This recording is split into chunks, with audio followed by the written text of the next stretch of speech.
Hi friends, வணக்கம். Welcome to my channel Sushmita life style. இன்றைக்கி நம்ம வீடியோவில் என்ன பார்க்க போகிறோம் அப்படின்னா, உரம் தான். உரத்தோட அப்டேட்டு. உரம் வந்து எப்படி போடலாம், தண்ணி விட்டு போடணுமா, இல்லை உரம் வந்து குழி பறித்து போடணுமா, இல்லை அப்படியே மேலே போடலாமா, எப்படி போடலாம் அண்ட் என்ன உரம் போடலாம் அப்படின்னு சொல்லிட்டு அப்டேட் பண்ணுங்கள் அப்படின்னு சொல்லியிருக்கீங்க. ஸோ வாங்க பார்க்கலாம். பாருங்கள், குரோமர் தான் எடுத்திருக்கோம் இந்த டைம் வந்து ஒரே ஒரு உரம் மட்டும் தான் போட்டிருக்கோம். ஆல்ரெடி இதுக்கு முன்னாடி வந்து 2 உரம் போட்டிருக்கேங்க. கலப்பு உரம் நீங்கள் வந்து போட்டிங்க அப்படின்னா நல்ல சத்து கிடைக்குங்க. அது வந்து பக்கெட் உரம்னு சொல்லுவோம், மிக்சிங்கில் இருக்கும். செடிக்கு வந்து நல்ல ஊட்டச்சத்து கிடைக்கிற மாதிரி. இந்த டைம் வந்து நாங்கள் செடி வந்து இப்போ 1.5 இயர்ஸ் ஆகிடுச்சு இல்லையா, அதனால் இங்கே ஒருத்தர் அட்வைஸ் பண்ணாங்க, நீங்கள் வந்து குரோமர் மட்டும் போடுங்க, குரோமர் வந்து போட்டிங்கன்னா நல்லா வந்து பூ வரும் அப்படின்னு சொல்லியிருக்காங்க. இதோட அப்டேட் வந்து நாங்கள் அடுத்தடுத்து கொடுக்குறோங்க. ஸோ குரோமர் இந்த டைம் ஒரு மூட்டை மட்டும் தான் எடுத்துகிட்டு வந்து போட்டோம். பாருங்கள், அளவு வந்து ஒரு கை தான், ஒரு கை அளவுக்கு எடுத்து போட்டோம் அப்படின்னா போதுங்க. என்ன ரீசன் அப்படின்னா, செடியை பொறுத்து உரத்தோட அளவு வந்து மாறும். பெரிய செடியாக இருந்தால் உரம் கொஞ்சம் கூடுதலாக போடலாம், சின்ன செடியாக இருந்தால் உரம் கொஞ்சம் கம்மியாக போடணும். எல்லா செடிக்குமே ஒரே ஆவரேஜெல்லாம் ஒரே அளவெல்லாம் போடாதீங்க. ஏன்னா சின்ன செடிங்களுக்கு வந்து கொஞ்சமாக போட்டால் போதும், பெரிய செடிங்களுக்கு செடிக்கு தகுந்த அளவு போடுங்க. அப்புறமா வந்து உரம் வந்து எப்படி போடணும் வந்து கேட்டிருக்கீங்க. குழி பறித்து போடணுமா இல்லை அப்படியே போடணுமா அப்படின்ட்டு. குழி பறித்து போடுறது ரொம்ப ரொம்ப நல்லதுங்க. ஸோ நம்ம வந்து அடுத்தடுத்து வேலை நிறைய இருக்குன்றதுனால நாங்கள் வந்து மேக்ஸிமம் தண்ணி வசதி இருக்கிறவங்க, தண்ணி வசதி இல்லாதவங்க யாராக இருந்தாலுமே செடி பக்கம் நம்ம கொத்தி குழி பறித்து உரம் போட்டு மூடி விட்டோம் அப்படின்னா அதோட சத்து வந்து எப்போவுமே அந்த செடிக்குள்ளே ஊறிட்டே இருக்குங்க. இதே வந்து நம்ம தண்ணி விட்டு போடும் போதுமே தண்ணி வந்து ஸ்ப்ரெட் ஆகிறதுனால அந்த உரத்தோட சத்துமே கொஞ்சம் அலையும் இல்லையா, அலை பாஞ்சிட்டு தண்ணி வந்து அந்த பக்கம் இந்த பக்கம் போகிறதுனால ஒரு செடிக்கு எவ்வளோ உரம் தேவைப்படுமோ அந்த ஒரு உரத்தோட என்ன சொல்கிற சத்து வந்து எல்லாமே வந்து 100% கிடைக்கும் அப்படின்னு சொல்ல முடியாது. உரத்தை பொறுத்த வரைக்கும் எந்த செடியாக இருக்கட்டும், என்ன காயாக இருக்கட்டும், உரம் வந்து மண் வந்து குழி பறித்து போட்டு மூடி விடுறது தான் நல்லது. ஸோ முடிஞ்ச வரைக்கும் நீங்கள் வந்து பறித்து போடுறது நல்லதுங்க. பாருங்கள், செடிக்கு மேலே தான் நாங்களாம் போட்டிருக்கோம், தண்ணி விட்டு தான் போடுவோம். ஸோ உங்களுக்கு வந்து அப்டேட் பண்ணலாம் அப்படின்றதுக்காக தான் போட்டு காட்டணும். பாருங்கள், ஒரு கையளவுக்கு எடுத்துருக்குன்னா இந்த அளவுக்கு தாங்க எடுத்து போடணும். இந்த டைம் குரோமர் மட்டும் தான் போட்டிருக்கோம். ஸோ குரோமரோட அப்டேட் வந்து நான் அடுத்தடுத்த வீடியோஸில் வந்து கொடுக்குறேன். ஸோ நிறையா பேர் வந்து என்ன உரம் போட்டிருக்கீங்க அப்படின்னு சொல்லி கேட்டிருக்கீங்க. அதனால தான் நாங்கள் வந்து உரம் போடுறது எப்போவுமே தண்ணி வந்து கழனிரொப்பா தண்ணி விட்டுட்டு தாங்க நாங்கள் போடுவோம். ஸோ நீங்களும் அந்த மாதிரி பண்ணுங்கள். அப்புறமா வந்து இன்னொரு வகை உரம் ஒன்றும் இருக்குது. சின்ன செடி சரியாக வளரல, செடிக்கு சத்து இல்லை அப்படின்றவங்க வந்து அந்த உரம் போடலாம். ஸோ அதோட வீடியோவும் நான் அப்டேட் பண்ணுறேன். கொஞ்சம் டிலே ஆகிடுச்சு, நிறைய வீடியோஸ் இருக்குது அப்டேட் பண்ணாமல் இருக்குது. ஸோ கொஞ்சம் பிரச்சனைன்றதுனால பண்ண முடியலைங்க. ஸோ அடுத்தடுத்து அப்டேட் பண்ணுறேன். பாருங்கள், இது வந்து செடி வச்சு 1 இயர் ஆகுதுங்க. இந்த செடி பாருங்கள், 1 இயர் செடி வந்து இவ்வளோ பெருசு தான் இருக்குது. நான் அந்த சைடு வந்து காட்டுறது வந்து 1.5 இயர்ஸ். ஏன்னா இது வந்து ஒரு 6 மந்த் கழிச்சு தான் அந்த செடி வச்சோம். சரி, இது வந்து தீவனம் இருந்துச்சு, தீவனம் தட்டு இருந்ததுனால சரி அது எடுத்துகிட்டு நம்ம வந்து பூச்செடி வச்சிடலாம் அப்படின்னு சொல்லிட்டு இது வச்சுருக்கேங்க. ஸோ இந்த டைம் வந்து தீவனம் தட்டு வேணாம் அப்படின்றதுனால தான். சரி, பூவே வந்து வருமானம் வந்து ஓரளவுக்கு பரவாயில்லன்றதுனால நாங்கள் தீவன தட்டி எடுத்துட்டோம், வேறு கழனியில் வச்சுக்கலாம் அப்படின்னு சொல்லிட்டு. பூ வந்து ஒரு லெவலாக ஒரே கழனியாக இருக்கட்டும் அப்படின்னு சொல்லிட்டு இந்த டைம் வந்து நாங்கள் எடுத்திருக்கோம். பாருங்கள், இது செடி வந்து பாருங்கள், இது வந்து 1.5 இயர்ஸ் செடி. சாரி, இது வந்து 1 வருஷ செடிங்க. ஏன்னா அதுக்கும் இதுக்கு டிஃப்ரென்ஸ் இருக்குது. நான் செடியோட டிஃப்ரென்ஸ் வந்து நான் உங்களுக்கு நெக்ஸ்ட் வீடியோவில் கொடுக்குறேன். பாருங்கள், செடிக்கு வந்து பாருங்கள் உரம் போட்டு தண்ணி விட்டுட்டோம். அடுத்து வந்து களைக்கொல்லி மருந்து அடிப்போம். ஸோ களைக்கொல்லி மருந்து அடிக்கும் போது அப்டேட் பண்ணுறேன். மேலே பாருங்கள் ஒரு கழனி ஓட்டி விட்டுருக்கோம் இல்லையா, சேரு.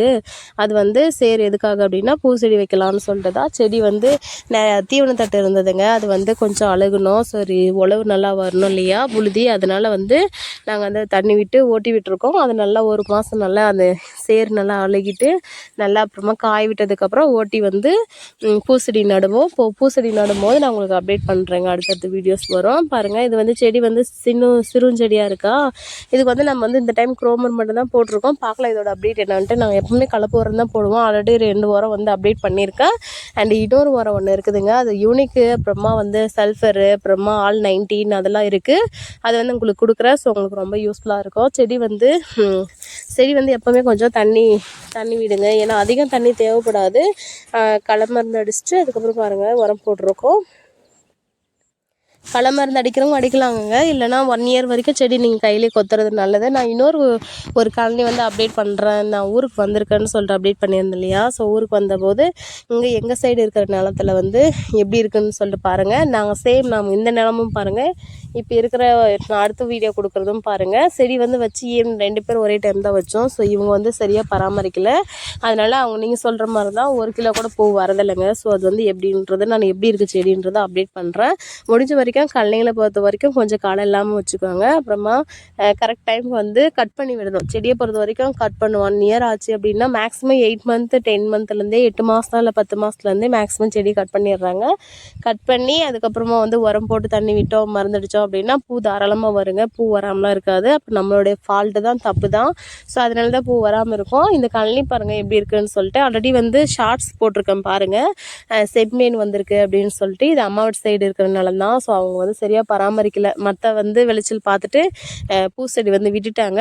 ஸோ இந்த மாதிரி நிறைய பேர் தெரியாமல் இருக்காங்க இல்லையா. மல்லி வச்சு நிறைய பேருக்கு அதோட வருமானம் எப்படி, அதோட மெயின்டெனன்ஸ் என்ன எப்படின்றதெல்லாம் தெரியல. ஸோ அதனால் ஒரு அவேர்னஸ் வீடியோவாக இருக்கும் அப்படின்றதுக்காக தான் நான் இந்த யூடியூப் வீடியோஸே வந்து மல்லியை வச்சு ரன் பண்ணிகிட்ருக்கேன். ஸோ உங்களுக்கு வந்து யூஸ்ஃபுல்லாக இருக்கும் அப்படின்னு சொல்லிட்டு நம்புகிறேன். நிறைய பேர் வந்து யூஸ்ஃபுல்லாக இருக்குது நிறைய கமெண்ட்ஸ் பண்ணியிருக்கீங்க. So thank you so much for வாட்சிங் கைஸ். நிறைய பேர் பார்த்து சப்போர்ட் பண்ணியிருக்கீங்க.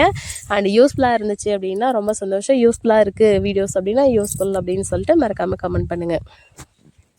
பாருங்கள், செடிக்கு வந்து உரம் வந்து ஒரு அளவு கை அளவுக்கு எடுத்து போடணுங்க. ஸோ உரம் நம்ம எந்த அளவுக்கு கொடுக்குறோமோ அந்தளவுக்கு செடி நல்லாயிருக்கும். அப்புறம் ஒருத்தர் கொஷின் கேட்டிருக்கீங்க, உரம் வந்து எத்தனை டைம் போடணும், மாதத்துக்கு ஒரு டைம் போடணுமா அப்படின்னு சொல்லிட்டு. செடி நம்ம வந்து எப்போ கட் பண்ணுறோமோ அப்போ வந்து உரம் போட்டு தண்ணி விடணும். மறுபடியும் எப்போ கட் பண்ணுறோமோ அப்போ செடி வந்து உரம் போட்டு கட் பண்ணணும். எப்படி அப்படின்னா, இப்போது கட் பண்ணிட்டோம், உரம் போட்டு தண்ணி விடுவோமா, இது பூ வறுத்துரும்.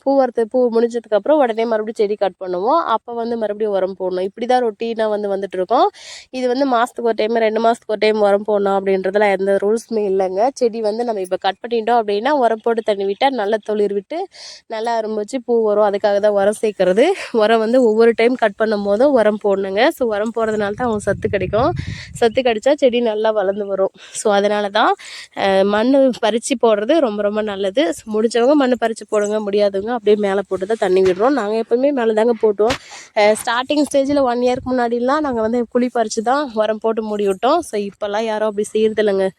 மேலாக்க தான் போட்டு தண்ணி விடுறோம். ஸோ உங்களுக்கு இந்த வீடியோ யூஸ்ஃபுல்லாக இருக்கும் அப்படின்னு சொல்லிட்டு நம்புகிறேன். பாருங்கள், தண்ணி விட்டு தான் உரம் போடணுங்க. ஸோ அடுத்தடுத்த வீடியோஸ் வந்து நிறைய இன்ட்ரெஸ்டிங்கான வீடியோஸ் வருங்க. ஸோ பூச்செடி அப்டேட்டு, பூச்செடி நடுறது, அப்புறமா மருந்தடிக்கிறது, இந்த குரோமருடைய அப்டேட் வந்து எப்படி பூ வந்திருக்கு அப்படின்றதெல்லாம் அடுத்தடுத்த வீடியோஸில் கொடுக்குறேன். ஸோ இது வரைக்கும் என்னோடய சேனல் சப்ஸ்கிரைப் பண்ணி சப்போர்ட் பண்ண அனைத்து நல்லுள்ளவங்களுக்கும் ரொம்ப ரொம்ப நன்றி. நிறைய பேர் சப்ஸ்கிரைப் பண்ணிவிட்டு பார்க்குறீங்க, நிறைய பேர் சப்ஸ்கிரைப் பண்ணாமல் பார்க்குறீங்க. ஸோ சப்ஸ்கிரைப் பண்ணாதவங்க மறக்காமல் சப்ஸ்கிரைப் பண்ணிவிடுங்க. So thank you so much for வாட்சிங் கைஸ். சப்ஸ்கிரைப் பண்ணாதவங்க மறக்காமல் பண்ணிவிடுங்க. பாருங்கள், செடி வந்து கட் பண்ணிவிட்டு இப்போ வந்து தண்ணி விட்டு உரம் போட்டிருக்கோம். களை வந்து பெரிய களைலாம் எடுத்துட்டோங்க. ஸோ இது வந்து சிறு களை மறுபடியும் ஸ்டார்ட் ஆகிடுச்சு.